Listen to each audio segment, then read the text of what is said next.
So last எபிசோட்ல hero வந்து இம்ஜிக்கு okay சொல்லியிருப்பான் இல்லையா? இப்போ என்ன பண்றான்னா, இவங்க 2 பேரையும் தடை செய்யப்பட்ட ஒரு இடத்துக்கு கூட்டு வரான். இந்த இடத்துல டீமனுக்கும் இம்மோர்டல்ஸ்க்கும் நெறைய சண்டை நடந்திருக்கு. அதுல டீமன்ஸ் நெறைய பேர் செத்து போய் அவங்களோட எலும்பு கூடலாம் இருக்கு. இங்கேயா சன்ஹா இருக்கா அப்படின்னு எல்லாரும் தேடிட்டு இருக்காங்க. பட் ஹீரோ என்ன பண்ணிட்டான், டக்குன்னு நம்ம டங்ஷிய ஒரு பக்கமா பிளாக் பண்ணிட்டு, இங்க ஹீரோன அட்டாக் பண்ண ஆரம்பிச்சுட்டான். சொல்றான், எனக்கு ரியான் வேணும். அப்பதான் என் அண்ணன காப்பாத்த முடியும் அப்படின்ட்டு அவ உடம்புக்குள்ளேருந்து ரியான எடுக்க தான் ட்ரை பண்ணிட்டு இருக்கான். ஆனா அவளுக்கு அது வலிக்கும் இல்லையா? சோல்லேருந்து வெளிய வர்றது தானே. பட் அவ விட ரெடியா இல்ல. அவ விட மாட்றா. இதெல்லாம் பார்க்குற டங்ஷியும் கத்துறான். வெளிய வர ட்ரை பண்றான். பட் அந்த பிளாக் வந்து ரொம்ப ஸ்ட்ராங்கா இருக்கு. அவனால ஒண்ணுமே பண்ண முடியல. உடைக்கவே முடியல. இந்த ஹீரோயினும் வந்து அவளோட சக்திக்கு உட்பட்டு ஒட்டுமொத்தமா ரியானை வெளியே விட்டுறக்கூடாதுன்னு சொல்லி கண்ட்ரோல் பண்றா. பட் ரியான் கிட்டத்தட்ட பாதி வெளியே வந்துட்டான். இவனுமே என்ன சொல்றானா, தயவு செஞ்சு விட்டுரு. அதுக்கப்புறம் நான் உன்னை சரி பண்ணிடுறேன். எல்லாம் சரியாயிரும் அப்படின்னு சொல்லிதான் ஹீரோ கண் கலங்கி பண்ணிட்டு இருக்கான். ஆனா ஹீரோயின், என் உயிரே போனாலும் சரி ரியானை நான் விட மாட்டேன். ஏன்னா என்னை காப்பாத்துனதும் அவன் தான், உன்னை காப்பாத்துனதும் அவன் தான். கண்டிப்பா நான் விடவே மாட்டேன் அப்படின்ட்டு அவ விடுற ரெடியாவே இல்ல. இன்னும் கொஞ்ச நேரம் அவன் புஷ் பண்ணாலே போதும், ஹீரோயினே வந்து அவளோட உயிருக்கே ஆபத்து நடக்கும். ஸோ இவன் என்ன பண்ணிட்டான், டக்குன்னு விட்டுட்டான். அதனால ரியான் அகைன் உள்ளக்க போயிட்டான். ஆனா ஹீரோயினோட உடம்பு ரொம்ப அடி வாங்கினால வீக் ஆகி விழுந்துட்டான். ஏன் இப்படி பண்ற? நான் தான் சொல்றேன்ல, கேட்க மாட்டியா அப்படின்ட்டு அவன் சொல்லிட்டு இருக்கப்ப இங்க இந்த இடத்துல இம்ஜி வந்துட்டாரு. ஆக்சுவலா அவருக்கு நல்லாவே தெரியும், ஹீரோ ஆல்ரெடி ஒரு கனெக்ஷன் ஆயிட்டான் ஹீரோயின் கூடன்ட்டு. ஸோ அவளுக்கு எந்த ஒரு ஆபத்து வராம அந்த ரியானை எடுக்க அவன் ட்ரை பண்ண மாட்டாங்கிறது அவருக்கு நல்லாவே தெரிஞ்சிருக்கு. எனக்கு அப்பவே தெரியும்டா, நீ இதை தான் பண்ணுவ. அதனால தான் என்கிட்ட வேற ஒரு ஐடியா இருக்கு அப்படின்ட்டு அவர் டக்குனு ஹீரோயின் அட்டாக் பண்ண ஆரம்பிச்சிட்டாரு. அவர் மட்டும் கிடையாது, கூடவே ஷன்ஹாவையும் கூட்டு வந்திருக்காரு. பட் இப்ப ஷன்ஹா வந்து ஷன்ஹாவா இல்ல, இவரோட அடிமை ஆயிட்டான். இதை பார்த்ததுக்கு அப்புறம் தான் ஹீரோக்கு எல்லாமே புரிய ஆரம்பிக்குது, இவரோட ட்ராப்புக்குள்ளே ஹீரோ மாட்டிக்கிட்டான் அப்படின்ட்டு. ஏன்னா ஷன்ஹா வந்து அவனோட உயிரை காப்பாத்துறதா அப்படிங்கிற மாதிரி சொல்லி அவனை ஒட்டுமொத்தமா இவனுக்கு அடிமையாக்கி வச்சிருக்காரு. அவனோட கண் மொழியெல்லாம் எல்லாமே மாறி போயிருக்கு. ஈவன் அவனோட கமெண்டை மட்டும்தான் ஷன்ஹா கேட்கிறாரு. இப்ப எப்படி பண்ணிட்டு இருக்காங்கன்னா, ஒரு பக்கம் ஹீரோ வந்து பிளாக் பண்ணிட்டாங்க. டங்ஷியா ஆல்ரெடி அங்க மாட்டிக்கிட்டு இருக்கா. அவனால வெளியே வர முடியல. இங்க இப்ப இம்ஜி என்ன பண்ணிட்டாருன்னா, ஹீரோயினை அட்டாக் பண்ண ஆரம்பிக்கிறாரு. உடம்புக்குள்ள இருந்து ரியானை வர வைக்கணும் அப்படிங்கிறதுக்காக. அந்த சக்திலாம் எங்க போய்கிட்டு இருக்குன்னா, பின்னாடி ஷன்ஹா இருக்கான் இல்லையா, அவனும் வந்து இழுத்துக்கிட்டு இருக்கான் ஹீரோயினோட உடம்புல இருக்கத. ஸோ இப்படி லயனா போற சக்தி எல்லாமே மேல வந்து அவரோட ஒரு கோல் மாதிரி எப்பவுமே வச்சிருப்பாரு இல்லையா, அதுக்குள்ள போய்கிட்டு இருக்கு. அதாவது ஹீரோயினோட சோல் முதற்கொண்டு அந்த ரியானோட சோல்லேருந்து எல்லாமே, எல்லா எனர்ஜியுமே அந்த கோல்குள்ள போய்கிட்டு இருக்கு. அது ஆட்டோமேட்டிக்கா இவருக்கு வந்துரும். ஸோ இப்படிதான் என்ன பண்ணிட்டு இருக்காரு. அவருக்கு நல்லாவே தெரியுது, ஹீரோயினே செத்து போயிருவா அப்படின்ட்டு. இதை பார்க்கவும் ஹீரோக்குலாம் அவ்வளோ கோவம். அதுவும் ஷன்ஹாவும் பண்ணிட்டு இருக்கான் இல்லையா, அது அவனால தாங்க முடியல. ஸோ அவனால அகைன் எந்திரிச்சு வந்து சண்டை போடுறான். ஷன்ஹா என்ன பண்ணிட்டானா, யூஞ்சி பேச்சு கேட்டு ஹீரோவை அட்டாக் பண்றான், கொல்றான். ஆனா ஹீரோவால ஷன்ஹாவை அடிக்க முடியல. ஷன்ஹா, நான் தான் உனக்கு தெரியுதா இல்லையா, நான் தான் ஷியான், என்னை கண்ணை வந்து பாரு அப்படிங்க. இப்பதான் ஷன்ஹா கொஞ்சம் நினைவுக்கு வரான். உள்ளுக்குள்ள ஒரு போராட்டம் நடந்துட்டு இருக்கு. அவன் சொல்றான், தயவு செஞ்சு என்னை கொண்டு, இல்லாட்டி நானே உன்னை கொண்டுவேன் அப்படின்ட்டு. ஆனா ஹீரோ எப்படி கொல்லுவான்? இல்ல, நான் பண்ண மாட்டேன் அப்படிங்கவும் ஷன்ஹா அகைன் வந்து இம்ஜியோட கட்டளைக்கு கேட்க ஆரம்பிச்சுட்டான். ஸோ ஹீரோ அட்டாக் பண்றான். ஒரு கட்டத்துல ஹீரோ அப்படியே பொத்துன்னு மயங்கி விழுந்துட்டான். உடம்புல இருந்து பயங்கரமா லீக் ஆகிக்கிட்டு இருக்கு. இங்க இந்த யுன்ஜியுமே அந்த ரியானோட பவர்ல இருந்து, ஹீரோயின் பவர்ல இருந்து எல்லாத்தையுமே இழுத்துட்டாரு. அவருக்கா ஒரே ஆனந்தம். ஏன்னா ரியானோட பவர் கிடைச்சிருச்சுல்ல. அதை நினைச்சு அவர் அவ்வளவு சந்தோஷப்படுறாரு. எனக்கு எல்லாமே கிடைச்சிருச்சுன்ட்டு. ஒரு பக்கம் ஹீரோயின் விழுந்துட்டா, ஒரு பக்கம் டங்ஷி இந்த பக்கம் இருக்கான். அதே மாதிரி ஹீரோவும் விழுந்துட்டான் இல்லையா. இப்ப யாருமே இவருக்கு வந்து எதிராவே இல்ல. நான் தான் ஜெயிச்சிட்டேன் அப்படின்னு சொல்லிட்டு பயங்கரமா கத்திட்டு இருக்காரு. ஏன்னா இவர் ஒன்றும் நல்லவர்லாம் கிடையாது. இவருக்கு தேவை அந்த பவர். அந்த பவர் இருந்துச்சுன்னா, நம்ம முன்னாடியே பார்த்ததுதான், ரியான் ஒரு 98 ஃபாக்ஸ், அதுவும் கிட்டத்தட்ட 1000 வருஷத்துக்கு மேல இருக்குது. அதுகிட்ட இருக்க பவர் வந்து உலகத்துல யார்கிட்டயுமே இல்ல. அந்த அளவு ஒரு பவர்ஃபுல்லான ஆள் இது. ஸோ அதோட சோல் வந்து இவனுக்கு கிடைச்சிருச்சுன்னா, இவன் தானே எல்லாரும் விட ஹெட்டா இருப்பான். அதுக்காக தான் பண்ணியிருப்பான். பட் இது தெரியாம ஹீரோ நல்லா ட்ராப்ல மாட்டி கடைசியில அந்த பவர் வந்து இவனுக்கே கிடைச்சிருச்சுன்னே சொல்லலாம். இதை இவன் என்ஜாய் பண்ணிட்டு இருக்கப்ப சடனா பார்த்தா நம்ம ஹீரோ உடம்புல இருந்து பிளட் எல்லாம் வந்துட்டு இருக்குல்ல. அந்த பிளட் எல்லாம் அங்க எலும்பு கூடலாம் இருக்குன்னு சொன்னேன்ல, அந்த எலும்பு கூடு மேலலாம் படுது. பட் அடுத்த செகண்டே அதுக்குலேருந்து ஒரு கருப்பு கலர் புகை வெளியே வருது. அந்த புகை எல்லாமே ஹீரோ கிட்ட போகுது. இது இப்பதான் இவர் பாக்குறாரு, என்னது இது கருப்பு புகையா போய்கிட்டு இருக்கு அப்படின்ட்டு. அந்த புகையெல்லாம் ஹீரோக்கு போக போக ஹீரோ அப்படியே மேல எழும்புறான். இதை பாக்குற யுஞ்சிக்கு ஒன்றும் புரியல, என்ன நடக்குதுங்க அப்படின்னு பார்த்துட்டு இருக்க. டக்குனு ஹீரோ என்ன பண்றான், கண்ணை திறந்து அந்த யுஞ்சி அட்டாக் பண்றான். அந்த ஒரு அட்டாக்லயே அவன் இவ்வளவு நேரம் ரொம்ப கஷ்டப்பட்டு ரியானோட பவர் எல்லாம் வாங்கியிருப்பான் இல்லையா, அது எல்லாம் அகெயின் வந்து ரியானுக்கே போயிருச்சு. அவரோட பவர் எல்லாமே போயிருச்சு. பட் அந்த ஒரு அட்டாக்லயே இவருக்கு புரிஞ்சு போச்சு, இது வந்து டீமன் எனர்ஜி அப்படின்ட்டு. ஐயோ, டீமன் வந்துட்டா அப்படின்னு கத்திட்டே ஓடி போயிட்டாரு. பட் ஹீரோ வந்து அவனை அட்டாக் பண்ண அடுத்த செகண்டே பொத்துன்னு மயங்கியும் விழுந்திருப்பான். கண்ணை வந்து பாக்குறான், அவனுக்கு என்ன நடந்துச்சு அப்படிங்கிறது எக்ஸாக்டா தெரியல. பட் இங்க ஹீரோயின் இருக்கா இல்லையா, அவளால முடியல. உள்ளுக்கு இருக்க ரியானும் செம்மையா அடி வாங்கியிருக்கு. அதே மாதிரி இவளோட சொல்லுமே பயங்கரமா அடி வாங்கியிருக்கு. பட் அதே மாதிரி இங்க ஷன்ஹா இருக்கான் இல்லையா, அவனுமே இப்ப நார்மல் ஆயிட்டான். நார்மல் ஆயிட்டான்னா உயிர் போக போது. அது வந்து ஹீரோக்கு நல்லாவே தெரியுது. அவனே சொல்றான், "பேசாம என்னைய கொன்று, நான் சாக தான் போறேன். உன் கையால செத்துடுறேன்ட்டு." ஹீரோவால அத பண்ண முடியல. பட் என்ன பண்றது? வேற வழியே இல்லாம பண்ணான். கடைசியில ஷண்ஹாவும் செத்து போயிட்டான். அவன் செத்து போன அடுத்த செகண்டே அவனோட உடம்பு அப்படியே காத்தோட காத்தா கரைஞ்சு போயிருச்சு. இப்படிதான் கரைஞ்சு போகும் போல இத பார்த்து இவன் அழுதுட்டு இருக்கான். அந்த டைம்ல கரெக்ட்டா ஹீரோயினும் முழிச்சிருப்பாளா? இத அவ பார்த்துட்டா டங்ஷியுமே வெளிய வந்துட்டான் எப்படியோ. வந்து அவனுக்கு செம்ம கோவம். ஹீரோவ அட்டாக் பண்ண போறான். பட் ஹீரோயின் தான் தடுக்குறா. "வேணாம். இதுக்கு மேல நம்ம இங்க இருக்கக்கூடாது. வா போயிடலாம்" அப்படின்ட்டு அவ பாட்டுக்கு கிளம்பிட்டா. ஏன்னா அவளுக்கு வந்து ஒரு கிட்டத்தட்ட துரோகம் பண்ணியிருக்கான் இல்லையா? நம்பி கூட்டிட்டு வந்து அவங்க எதுக்காக வந்திருப்பாங்க? ஹீரோக்காக. ஆனா இவன் என்னன்னா, அந்த யுஞ்சியோட பேச்ச கேட்டு என்னென்னமோ பண்ணி, கடைசியில இவ்ளோ பெரிய விஷயம் பண்ணிட்டான் இல்லையா? ஒரு நம்பிக்கை துரோகம் பண்ணனால ஹீரோயினால அத ஏத்துக்க முடியல. சோகமா அங்கேருந்து கிளம்பிட்டா. அவளுக்கு நல்லா புரியுது. இப்ப ரியான் இருக்கான். அவனோட உடம்பு அழிஞ்சு போச்சு போல. சோல் மட்டும் தான் இருக்கு. இந்த பிரச்சனை நடந்தனால. அவன் என்ன சொல்றான்னா, "நான் தான் சொன்னேன்ல அவன நம்பாதன்ட்டு. இனிமையாச்சும் அவன நம்பாம ஒழுங்கா உன் லைஃப பாரு" அப்படின்னு சொல்லிட்டு இருக்கான். அகைன் ஹீரோயின் உடம்புக்குள்ள போனானா என்னன்னு தெரியல. பட் மறைஞ்சு போயிட்டான். வெளிய பார்த்தா டங்ஷி தான் வந்து கூப்பிட்டுட்டு இருக்கான். அவனுக்கு தான் ஹீரோயின ரொம்ப புடிச்சு போச்சுல்ல. இப்ப என்ன சொல்றான்னா, "நீ என் கூட சேர்ந்து என் நாட்டுக்கு வா. நான் பார்த்துக்கிறேன்" அப்படின்லாம் சொல்லிட்டு இருக்கான். பட் ஹீரோயினுக்கு எப்படியாவது அவளோட சீனியர கண்டுபிடிக்கணும், மாஸ்டர கண்டுபிடிக்கணும். ஸோ அகைன் நான் வந்து அகாடமிக்கு தான் போப்போறேன் அப்படின்னு சொல்லி அவ அகாடமிக்கு தான் வர்றா. ஹீரோவும் பின்னாடியே வந்து மன்னிப்பு கேட்க வந்துட்டு இருக்கான். அவனுக்கு ஒரு பக்கம் ஷன்ஹா போயிட்டான் அப்படிங்கிற ஒரு இழப்பு. இன்னொரு பக்கம் அவனுக்கு இப்பதான் புரியுது நம்ம தப்பு பண்ணிட்டோம். தேவையில்லாம யுஞ்சிய நம்பியிருக்க கூடாதுன்ட்டு. ஸோ வந்து மன்னிப்பு கேட்குறான். ஆனா ஹீரோயின் ஏத்துக்க ரெடியாவே இல்ல. பின்னாடியே வர்றான். அட்லீஸ்ட் நான் தூரமா இருந்தாவது உன்னை பார்த்துக்கிறேன்னு சொல்றான். ஆனா ஹீரோயின் அவன பக்கத்துல கூட வர விடல. இத பத்தி எதுவுமே இவங்க 3 பேத்துக்கும் தெரியாது இல்லையா? அவங்க 3 பேரும் கேட்குறாங்க. "உங்களுக்கு என்னதான் ஆச்சு? ஏன் நீங்க 3 பேரும் ஆளாளுக்கு தனித்தனியா இருக்கீங்கன்ட்டு." ஆனா யாருமே எந்த உண்மையும் சொல்ல ரெடியா இல்ல. "ஒண்ணும் இல்ல. அது வந்து நாங்க இப்ப பேசிக்கல. அவ்வளோதான்." அப்படிங்கிறது மட்டும் தான் ஹீரோயின் சொல்றா. பட் இந்த இடத்துல தான் ஹீரோயின் இருக்கா இல்லையா? அவ கைய பார்க்குறா. அதுல வந்து ஒரு மாரி மின்னுது. ஆக்சுவலா இவங்க 3 பேரும் ஒண்ணா இருந்த டைம்ல என்ன பண்ணியிருப்பாங்கன்னா, ஒரு புரொஃபசர பார்த்து, "நாங்க 3 பேரும் எங்களுக்கு ஏதாவது ஆபத்து வந்துச்சுன்னா, ஒருத்தவங்க ஒருத்தர் தெரிஞ்சுக்கணும். அந்த மாரி ஏதாவது ஒண்ணு இருக்கா?" அப்படின்னு சொல்லி அத கேட்டு வாங்கியிருப்பா. ஒரு ரெக்க மாரி குடுத்துருப்பாரு அவரு. அவங்களும் அந்த பவர் வந்து அவங்கவங்க கைக்குள்ள அனுப்பியிருப்பாங்க. இப்ப யாராவது ஒரு ஆள் பிரச்சனையில இருக்காங்கன்னா, அவங்க அந்த பவர வெளிய கொண்டு வந்து, இத தெரியப்படுத்தினாலே போதும். மத்த 2 பேத்துக்கும் தெரிஞ்சிரும். அந்த மாரி 3 பேருமே பாண்டிங்கா இருக்கணும். 3 பேருக்குள்ள எந்த ஒரு பிரச்சனையும் வரக்கூடாது. ஏன்னா, அந்த டைம்ல ஜங் வந்து அட்டாக் பண்ணிட்டு இருந்தாரு இல்லையா? ஸோ யாருக்கும் எதுவும் வரக்கூடாது அப்படிங்கிறதுக்காக 3 பேருக்காகவும் இவ தான் எல்லாம் பண்ணியிருப்பா. பட் இப்ப அத பார்க்கும்போது அவளுக்கு வந்து ஒரு மாரியா நெருடலா இருக்கு. ஏன்னா ஹீரோ வந்து இவ்ளோ பெரிய துரோகத்த பண்ணிட்டான். இதுக்கு மேல இது இருக்கணுமா? அப்படின்ட்டு அவளால அத தாங்கவே முடியல. ஸோ என்ன பண்றா, இத எடுக்கிறதுக்காக அவ போய் அந்த புரொஃபசர்ட்ட கேட்டா, அவர் என்னன்னா, "இல்லம்மா நீ மட்டும் வந்தா பத்தாது. மத்த 2 பேரும் வரணும். 3 பேரும் ஒண்ணா வந்து ஓகே சொன்னா மட்டும் தான் என்னால இந்த ஃபாண்டே உடைக்க முடியும்." அப்படிங்கிற மாரி சொல்லிட்டாரு. இது வந்து இவளுக்கு டென்ஷன் ஆகுது. ஏன்னா ஹீரோ கிட்ட போய் பேசணும் இல்லையா? அவன் வேற பின்னாடியே வந்துட்டு இருக்கான். டைரக்ட்டா சொல்லிட்டான். "எனக்கு இந்த ஃப்ராக்ரன்ஸ் ஃபாண்ட உடைக்கணும். ஸோ நீ வா" அப்படின்ட்டு இருக்கா.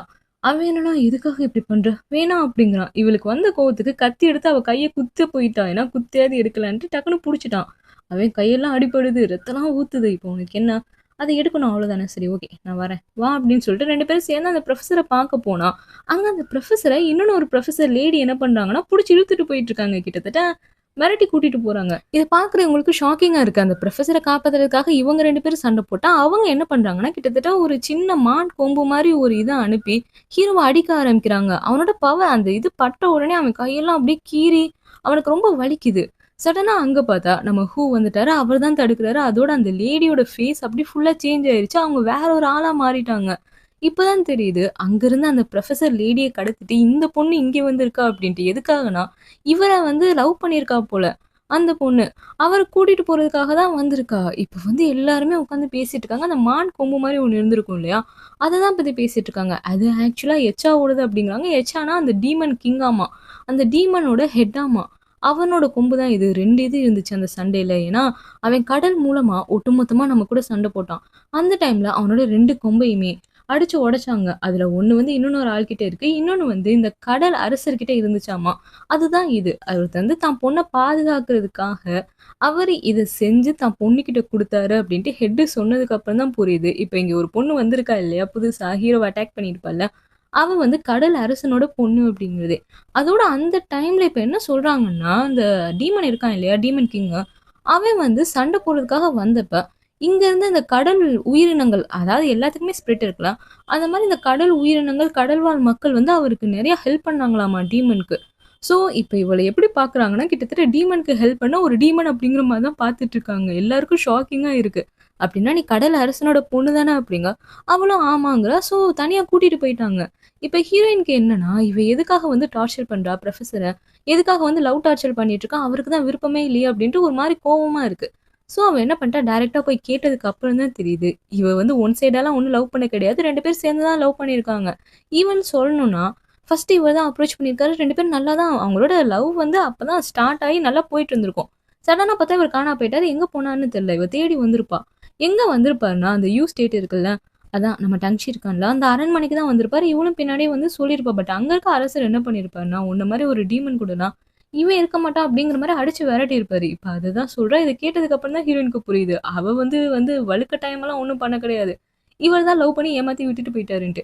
ஆக்சுவலா அவருக்கு வந்து ஒரு வித பயம் இருந்திருக்கும். அந்த டைம்ல வந்து ஒரு ஒரு ஸ்ட்ராங்கா இருந்திருக்க மாட்டாரு. ஸோ இத இவரு நினைக்கும்போது அவருக்கே குற்ற உணர்ச்சியா தான் இருக்கு. பட் இப்ப இவங்கலாம் பேசிட்டு போனதுக்கப்புறம், நம்ம ஈயும் அதே மாரி சானியா இருக்கால்ல, அவங்க 2 பேரும் வந்து கேட்டுட்டு இருக்காங்க. அதாவது என்ன கேட்குறாங்கன்னா, அந்த டீமன் எச்.ஆர் இருக்கான் இல்லையா? அவன் வந்து இன்னும் உயிரோட இருக்கானா? அப்படின்னு கேட்டுட்டு இருக்காங்க. அது எப்படி உயிரோட இருப்பாரு? அதான் நீங்கலாம் சேர்ந்து கொன்னுட்டீங்களே! அதனால அவர் செத்து போயிட்டாரு அப்படின்னு சொல்றா. பட் இவங்களுக்கு என்ன டவுட்னா, அவன் ஒரு பெரிய டீமன் கிங். அவன் எப்படி சாவான்? கண்டிப்பா அவன் உயிரோட தான் இருப்பான் அப்படிங்கிற மாரி தான் பேசிட்டு இருக்காங்க. ஆனா இவங்க 2 பேரும் ஜஸ்ட் இத வந்து கேட்க தான் வந்திருப்பாங்க. இத பார்க்குற எலினுக்கு எப்படி இருக்குன்னா, ஆல்ரெடி இவங்க 2 பேரும் லவ் ப்ரப்போஸ் பண்ணதெல்லாம் பார்த்திருப்பா இல்லையா? ஸோ அவளுக்கு வந்து ஒரு மாரி விலக ஆரம்பிச்சுட்டா. சரி ஓகே நம்ம எப்ப பார்த்தாலும் அட்டாச் பண்ணிட்டே இருக்கோம். பட் அவங்களுக்குன்னு ஒரு வாழ்க்கை இருக்கு.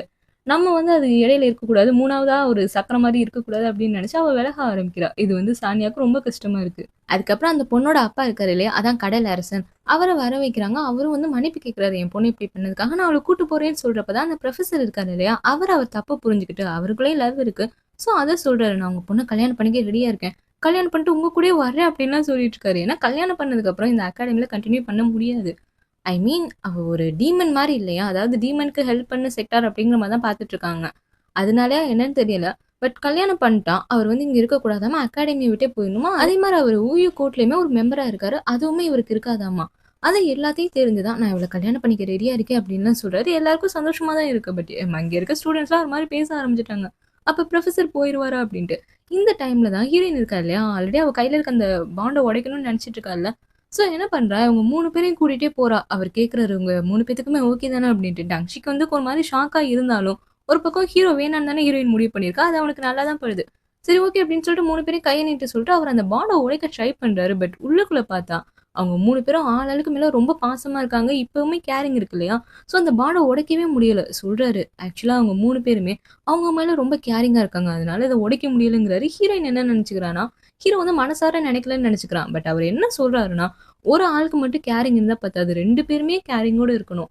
நீங்க எல்லாருமே கேரிங்கோட இருக்கீங்க. ஸோ, என்னால இந்த பாண்ட உடைக்க முடியாதுன்னு சொல்ட்டாரு. ஹீரோயின் ரொம்ப கோவமா இங்கேருந்து கெளம்பிட்டா. இதான் சாக்குன்னு டங்ஷி வந்து அவனோட ஃபீலிங்ஸ ஹீரோயின் கிட்ட சொல்லிட்டா. இன்டைரக்ட்டா சொல்றான். ஹீரோயினுக்கு அது நல்லா புரியுது. அவளுமே என்ன பண்றான்னா, "இல்ல எனக்கு நெறைய வேல இருக்கு. என் மாஸ்டர் கண்டுபிடிக்கணும், சீனியர் கண்டுபிடிக்கணும். அதோட என்னோட பாதை வேற அரசரே. நீங்க வேற.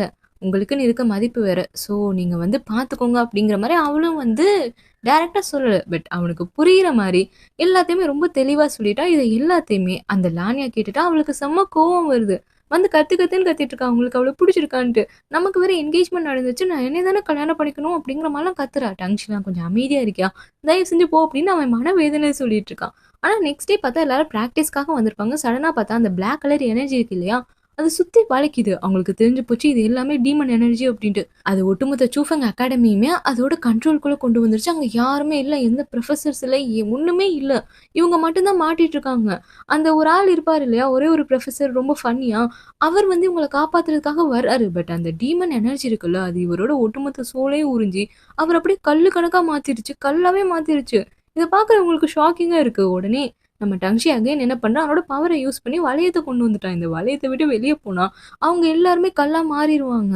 பட் எல்லாருமே இப்படியே போயிடலாம். இப்படியே உள்ளக்க போய் ஏதாவது ஒரு ஹிட்டாவது இருப்பாரு. அவரையாவது பார்த்துலாம் அப்படின்னு ட்ரை பண்ணி போய்க்கிட்டு இருக்கப்ப, இப்படி நடந்து போய்க்கிட்டு இருக்கப்ப, லானியா கீழ விழுகுற மாரி போயிட்டாளா, ஹீரோயின் தான் கை குடுத்து காப்பாத்துறா. ஆனா, இவ இருக்க கோவத்துல ஹீரோயின புடிச்சு வெளிய தள்ளி விட்டுட்டா. Just miss.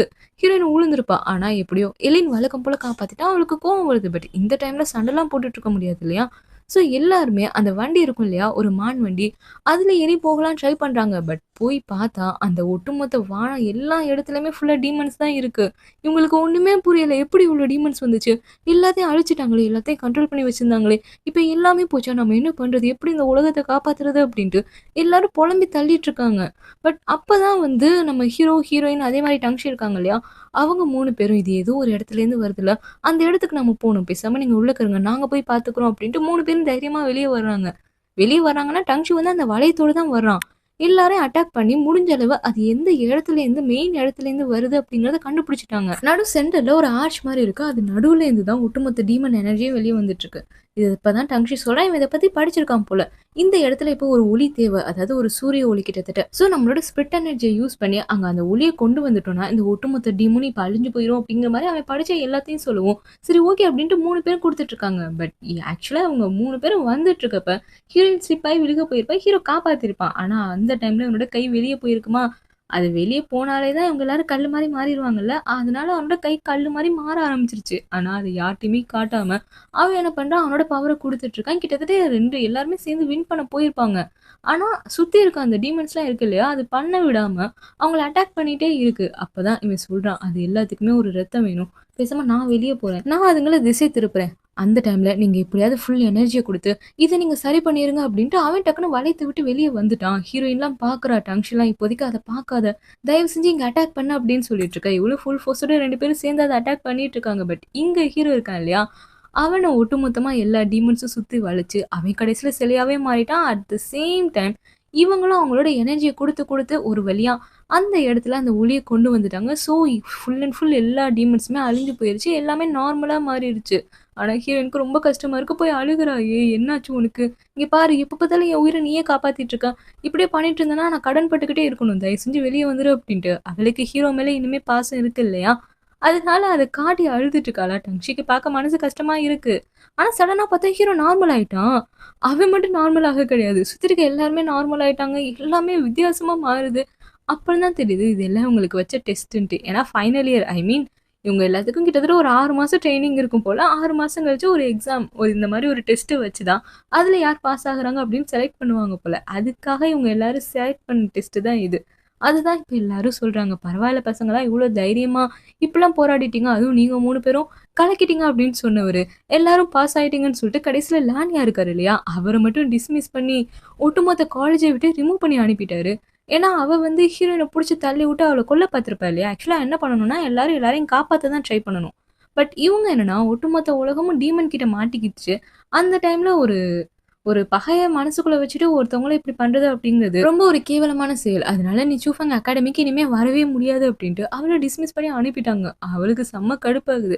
பட் இப்ப எல்லாருமே பாஸ் ஆயிட்டாங்க. இந்த இடத்துல தான் ஹீரோயின் இருக்கா இல்லையா? அவ ஜஸ்ட் ஹூட்ட போய் பேசியிருப்பா. அகைன் வந்து கேட்டிருப்பா, "என்னோட சீனியர் உங்களுக்கு தெரியுமா?" அப்படின்ட்டு. பட் இப்படி பேச்சுவார்த்தையில அவர் டக்குனு என்ன பண்ணாருன்னா, "ஊயு கோட்ல தான் அவர் இருப்பாரு" அப்படிங்கிற ஒரு வார்த்தைய சொல்லிட்டாரா, இவளுக்கு புரிஞ்சு போச்சு. அவர் அந்த மாரி ஒரு மீனிங்ல தான் சொல்லியிருப்பாரு. இவ அத வச்சு கரெக்ட்டா புடிச்சுட்டா, அப்போ ஊயு கோட்ல தான் நம்ம சீனியர் இருக்காரு. அங்க நம்ம போயே ஆகணுன்ட்டு. ஆனா அது ரொம்ப கஷ்டம். இப்ப எல்லாருமே பாஸ் ஆயிட்டாங்க. நம்ம இது நார்மலா காலேஜ்ல இருக்க மாரி தான். இப்ப காலேஜ் ஃபைனல் இயர் வந்துச்சுன்னா, ஒவ்வொரு கம்பெனி வரும் இல்லையா? ஒவ்வொரு கம்பெனி அவங்கள வந்து இன்டர்வியூ எடுத்து, அவங்களுக்கு இப்போ ஓகே அப்டின்னா, அவங்கள வந்து செலக்ட் பண்ணிட்டு போவாங்கல்ல, அந்த மாரி தான். இப்ப கேம்பஸ் இன்டர்வியூ தான் நடக்க போகுது. கிட்டத்தட்ட நெறைய செக்டார்லேருந்து நெறைய ஹெட் எல்லாம் வருவாங்க. ஈவன் நம்ம கடல் அரசன்லாம் பார்த்தோம் இல்லையா? அவருமே வருவாரு. இந்த மாரி நெறைய செக்டார் இருக்கு. அப்படி நெறைய செக்டார்லேருந்து வந்து, அவங்களுக்கு எந்த ஸ்டூடண்ட்ஸ் வந்து புடிச்சிருக்கோ, அவங்கள வந்து அவங்களோட செக்டாருக்கு கூட்டிட்டு போவாங்க போல. இதுதான் நடக்க போற ப்ரொசீஜர். ஆனா, இத்தன வருஷம் கிட்டத்தட்ட பல வருஷமா ஊயூ கோட் இந்த செக்டாருக்கு வந்ததே கிடையாதாமா. ஏன்னா, அங்க போறது அப்படிங்கிறது ரொம்ப கஷ்டம். பல வருஷத்துக்கு ஒரு வாட்டி ஒரு ஸ்டூடண்ட்ஸ தான் எடுத்துட்டு போவாங்களாமா. அந்த அளவு ரொம்ப ஸ்ட்ரிக்ட்டான கம்பெனியாமா. அதுதான் இப்ப சொல்லிட்டு இருக்காங்க. "நீ எப்படி ஊயூ கோட்டுக்கு போவ? அது ரொம்ப கஷ்டமாச்சுன்ட்டு." ஆனா ஹீரோயின் முடிவு பண்ணிட்டா, "நான் ஏதாவது குட்டி கண்ண அடிச்சாவது நான் ஊயூ கோட்டுக்கு போவேன். அவ்வளோதான்." அப்படின்ட்டு. இப்ப அந்த நாளுமே வருது. நெறைய பேர் வராங்க. நெறைய செக்டார்ஸ்லேருந்து வராங்க. அந்த கடலரசனும் வராரு. ஹீரோயின் வெயிட் பண்ணிட்டே இருக்கா ஊயூ கோட் வரும்ன்ட்டு. பட் அது வரவே இல்ல. கிட்டத்தட்ட ஈவினிங்கே ஆயிருச்சு. என்னடா வரவே இல்ல. அப்ப வரவே மாட்டாங்களா அப்படின்னு நெனைக்கிறப்ப தான், அந்த ஊயூ கோட் வந்துருச்சு அப்படின்னு ஒரு அனௌன்ஸ்மென்ட்டே வருது. வேக வேகமா ஓடி போறா. பார்த்தா அங்க ஒருத்தவரு வந்து ஒரு மரத்துக்கு மேல உட்கார்ந்திருக்க மாரி பறந்துகிட்டு இருக்காரு. இவ என்ன பண்றா, போன அடுத்த செகண்டே அவள வந்து இன்ட்ரோ பண்ணிக்கிறா. அவளோட பேர தான் சொல்லியிருப்பா. பட் அவரு பார்த்துட்டு இல்ல. நீ ஊயூ கோட்டுக்கு செட் ஆக மாட்டேன்னு ஒரே வார்த்தையில முடிச்சுட்டாரு. இதுக்கு மேல போய் பேசலாம் முடியாது. ஆனா பக்கத்துல இருக்க ஹீரோவ பார்த்துட்டு, "நீ ஊழிக்கோட்டுக்கு சிறந்தவன்" அப்படின்ட்டு அவர செலக்ட் பண்ணிட்டாரு. இத பார்க்குற ஹீரோயினுக்கு வந்து என்ன சொல்றன்னே தெரியல. பட் அவன் என்ன சொல்றான்னா, "நான் வர ரெடியா இருக்கேன். ஆனா ஹீரோயினும் வரணும். அவ வந்தா நானும் வருவேன்" அப்படின்ட்டு அவளுக்கு சப்போர்ட்டிவா பேசுறான். இத பார்க்குறாரு அவரு. "ஓ! லிஃபி உன்கிட்ட என்ன இருக்கு? நீ எப்படிப்பட்ட ஆளு? உன்கிட்ட என்ன திறமை இருக்கு?" அப்படின்னு சொல்லி கேட்க, அவளும் வந்து "நான் வந்து ரொம்ப பவர்ஃபுல்லான பொண்ணு. நான் நல்லா வந்து ஹார்ட் ஒர்க் பண்ணுவேன்" அப்படிங்கிற மாரி அந்த இதெல்லாம் சொன்னவ, அதோட நிறுத்தியிருந்தா பரவால்ல. டக்குனு என்ன பண்ணிட்டா, ஸ்டார்ட்டிங் சீன்ல டோங்யாங் அப்படிங்கிறவரு ஒரு பிரேஸ்லெட் குடுத்திருப்பாரு இல்லையா? அத காமிச்சு, "இது உங்க கோர்ட்ல இருக்க ஒரு ஆள் தான் எனக்கு குடுத்தாரு தெரியுமா?" அப்படிங்கவும், இவருக்கு செம்ம டென்ஷன் ஆயிருச்சு. அடுத்த செகண்ட் அவள அப்படியே தூக்கி வெளிய பறக்க விட்டுட்டாரு. கேட்ட விட்டே வெளிய வந்து கடந்துட்டா. என்ன சொல்றாருன்னா, ரெக்கமெண்டேஷன்ல யாருமே உள்ளக்க வரக்கூடாதாமா. நெப்போட்டிசம்லாம் இங்க வந்து இல்லவே இல்லையாமா. அத சொல்லி அவர ஒட்டுமொத்தமா வெளியவே தள்ளி விட்டுட்டாரு. இவளுக்கு என்ன பண்ணன்னு தெரியல அதுக்கு மேல. ஏன்னா அனுப்பிட்டாரு. அகைன் போய் உள்ளக்க போக கூட முடியாது. இதோட இந்த எபிசோட் முடியுது. இந்த எபிசோட் உங்களுக்கு பிடிச்சிருக்கும்னு நம்புறேன். பிடிச்சிருந்தா லைக், ஷேர், கமெண்ட் பண்ணுங்க. தேங்க்ஸ் ஃபார் வாட்சிங்.